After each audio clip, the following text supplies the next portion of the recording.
আমরা ড্রোন চালাতেই আশেপাশে গ্রামের অনেকে ছুটে আসে। সম্মানিত দর্শক, আমরা একদম খোলামেলা একটা পরিবেশে ধান ক্ষেতের মাঝে চলে এসেছি, কিন্তু আমাদের দেখা দেখি অনেকজন লোক এই একটি আলগা বাড়িতে চলে এসেছে। তো আসলে ভাই, আপনারা যে এখানে আসলেন, আমরা তো আসছি ভিডিও করার জন্য। আপনারা যে ওই ড্রোন ক্যামেরা দেখা আমাদের আশেপাশে বাড়ি, তো সবাই আসছি আর কি, আপনাদের ড্রোন ক্যামেরা দিয়ে ভিডিও কিভাবে করেন ওইটা দেখার জন্য আসছি। তো আসলে এই এলাকায় তো দেখা যায় যে একদম ফাঁকা ফাঁকা বাড়ি, চকের মাঝে বাড়ি, ক্ষেতের অনেক দূরে দূরে বাড়ি। তো সেক্ষেত্রে আপনাদের নিরাপত্তা কিরকম? জি আলহামদুলিল্লাহ, আল্লাহ আমাদেরকে হেফাজতে রাখছে, আলহামদুলিল্লাহ সবাই ভালো আছে। চুরি ডাকাতি তেমন একটা হয় না, এমন শান্তশিষ্ট আছে আর কি।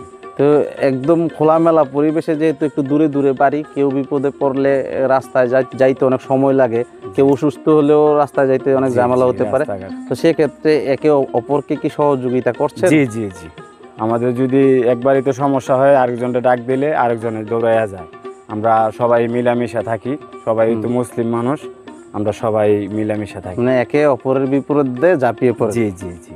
আচ্ছা, অনেক ধন্যবাদ যে আপনারা আমার মতো একজন ছোট একটি ফেসবুক পেজের লোক আসাতে আপনারা সবাই এখানে এসেছেন। আলহামদুলিল্লাহ, আপনাদের অনেক ধন্যবাদ। ওকে, ধন্যবাদ, আপনাকে ধন্যবাদ, ভালো থাকেন।